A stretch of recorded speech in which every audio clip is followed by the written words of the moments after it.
ایک صحابی تھے حضرت برا بن مالک نام تھا، چھوٹی سی عمر تھی، حضور گلی سے گزرتے نا کبھی تو جذبہ تھا بڑا، چھوٹی عمر، بعد نے لکھا صرف 14 سال کے تھے، بعد نے لکھا نہیں 14 تو زیادہ ہیں، 12 سال عمر تھی۔ نبی پاک گلی سے گزر رہے تھے تو دوڑ کے آ گئے، آ کے نا حضور سے چمٹ گئے، عرض کرنے لگے حضور کوئی حکم بتائے، میرا دل کرتا ہے آپ کی بات مانوں، چھوٹی سی عمر ہے۔ حضور سے لپٹ گئے تو حضور نے فرمایا بیٹے کیا ہوا؟ عرض کرنے لگے حضور کوئی حکم بتائے، میرا بھی دل کرتا ہے عمل کروں۔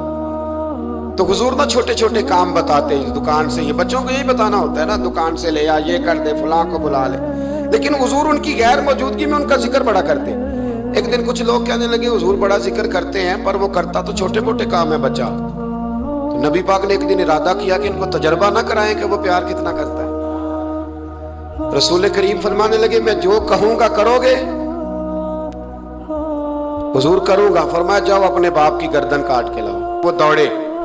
ایک روایت میں ہے کہ مولا علی کے گلے میں تلوار لٹک رہی تھی، یوں کھینچی اور اس نے جذبات سے دوڑے کہ حضور نے فرمایا اسے پکڑ لو ورنہ یہ گردن کاٹ بھی لائے گا، پکڑ لو اسے ورنہ یہ کاٹ دے گا۔ اللہ کی قدرت کے تھوڑا وقت گزرا تو وہ بیمار ہو گئے۔ دن میں 2 مرتبہ میرے نبی پاک تیمارداری کرنے جاتے۔ ایک شام رسول کریم تشریف لے گئے تو حضور سرانے بیٹھے، ماتھے پہ ہاتھ رکھا تو کریم محبوب ان کے باپ کی طرف کان میں کچھ کہا ان کے والد سے، حضور رونے لگے اور پھر حضور نے دوبارہ ماتھا چوما، پیار کیا اور چلے گئے۔ حضرت برا بن مالک چھوٹی عمر تھی، کچھ نے لکھا طلحہ بن برا نام تھا ان کا۔ تو حضرت طلحہ بن برا نا اپنے ابا کو قریب بلایا اور چارپائی پہ بٹھایا، کہنے لگے ابا جی حضور کیا فرما گئے؟ کہا بیٹا تیرے والی بات نہیں۔ کہا نہیں بتائیے؟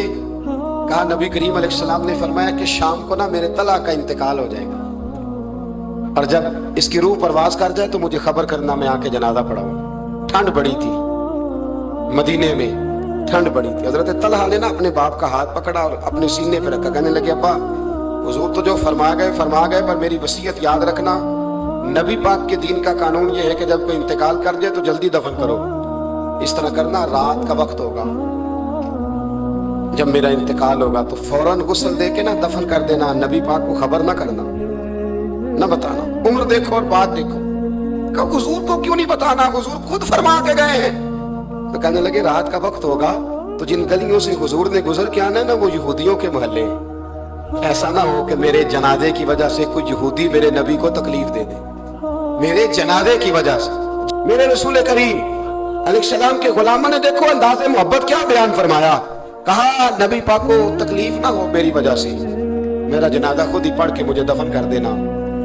ان کا انتقال ہو گیا، رات کو دفن کر دیا، صبح حضور تشریف لائے، وہ محبوب جنہیں اللہ نے غیب کے خزانوں کی کنجیاں عطا فرمائی۔ فرمایا بتایا کیوں نہیں؟ مجھے بتاتے، میں خود جنازہ پڑھتا، میں خود نہ قبر میری تے میرے اپیرا جے کر پاوے پھیرا، قبر دے اندروں ہڈیاں اٹھ کے مجرا کر سن تیرا۔ کہا بتایا کیوں نہیں، خبر کیوں نہیں کی؟ میں جنازہ پڑھتا، میں خود پہنچتا۔ تو باپ رو پڑے، عرض کرنے لگے حضور میرا تو پتر تھا، میرے لیے اس سے بڑی سعادت کیا ہوتی کہ آپ جنازہ پڑھاتے، پر اس نے وصیت کر دی تھی کہ حضور کو بتانا نہیں، تکلیف ہوگی۔ نبی کریم فرمانے لگے بتاؤ مجھے اس کی قبر کہاں ہے؟ اور یارو غور کرنا، ساری دنیا گنبد خضرا روضہ رسول پہ اور نبی پاک ایک غلام کی قبر پہ تشریف لے گئے، خود نبی کریم گئے اور آج حضور نے دعا انوکھی فرمائی، فرمایا اے اللہ جب میرا طلحہ تجھ سے ملے نا تو ذرا اس سے مسکرا کے بات کرنا جو تیری شان کے لائے۔